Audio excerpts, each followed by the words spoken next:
ఏపీలో సాయంత్రం 6 గంటలకి పోలింగ్ ముగియనుంది. ఈలోపు ఎన్నికల నిర్వహణ సాఫీగా జరిగేలా ఫోకస్ పెట్టింది ఈసీ. హింసాత్మక ఘటనలు జరగకుండా జాగ్రత్తలు తీసుకుంటోంది. పోలింగ్ బూత్ల ఆక్రమణ జరగకుండా చూడాలని పోలీసులకి ఆదేశాలు కూడా జారీ చేసింది. తెనాలి, మాచర్ల, అనంతపురం ఘటనలను తీవ్రంగా పరిగణించింది ఈసీ. ఆయా ఘటనలకు సంబంధించి గృహ నిర్బంధంతో పాటు కేసులు పెట్టాలని ఆదేశించింది. తెనాలి ఎమ్మెల్యేతో పాటు మాచర్ల, అనంతపురంలో హింసాత్మక ఘటనలకు కారణమైన వారిని హౌస్ అరెస్ట్ చేయాలని స్పష్టం చేసింది. పుంగనూరులో నిందితులను వదిలేసిన ఎస్ఐని సస్పెండ్ చేయాలని కూడా ఈసీ ఆదేశాలు జారీ చేసింది.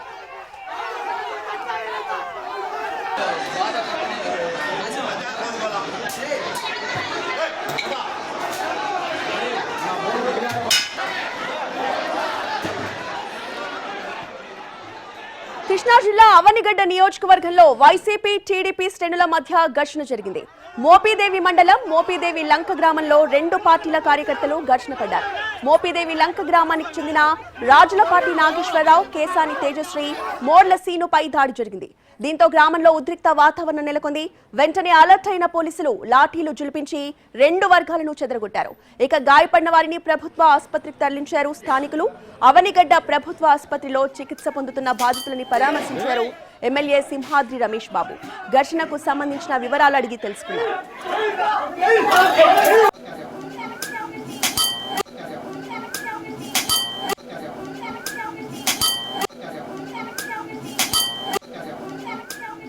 నెల్లూరు జిల్లా గూడూరు నియోజకవర్గంలోని చిల్లకూరులో కూడా వైసీపీ, టీడీపీ వర్గాల మధ్య ఘర్షణ జరిగింది. వైసీపీ అభ్యర్థి మురళిపై దాడి చేసేందుకు ప్రయత్నించారు టీడీపీ నేతలు. వైసీపీ కార్యకర్తలు అడ్డుకోవడంతో రెండు వర్గాల మధ్య ఉద్రిక్తతకు దారితీసింది. దీంతో లాఠీ చార్జ్ చేసి టీడీపీ కార్యకర్తల్ని చెదరగొట్టారు పోలీసులు. 10 మందిని అదుపులోకి తీసుకున్నారు.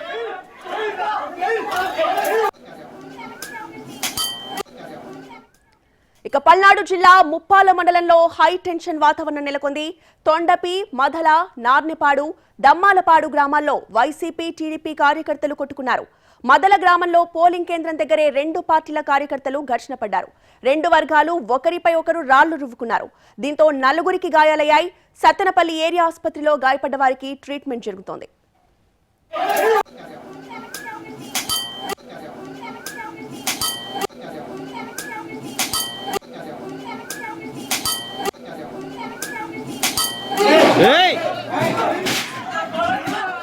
పల్నాడు జిల్లా నర్సరావుపేట వైసీపీ ఎమ్మెల్యే గోపిరెడ్డి శ్రీనివాస్ ఇంటిపై దాడి జరిగింది.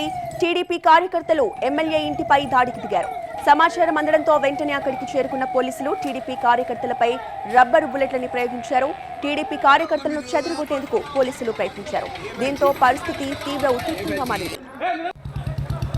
Municipal high school polling centre దగ్గర టీడీపీ అభ్యర్థి అరవింద్ బాబుపై దాడి చేయడంతో ఈ వివాదం చెలరేగింది. టీడీపీ ఆఫీస్, వైసీపీ అభ్యర్థి గోపిరెడ్డి శ్రీనివాస్ రెడ్డి ఇల్లు దగ్గరగానే ఉండడంతో ఈ వివాదానికి ఆజ్యం పోసినట్టయింది. ఒక్కసారిగా గోపిరెడ్డి ఇంటిపై దాడికి దిగారు టీడీపీ వర్గీయులు. రబ్బర్ బుల్లెట్స్ తో కాల్పులు జరిపి పరిస్థితిని అదుపులోకి తెచ్చారు పోలీసులు.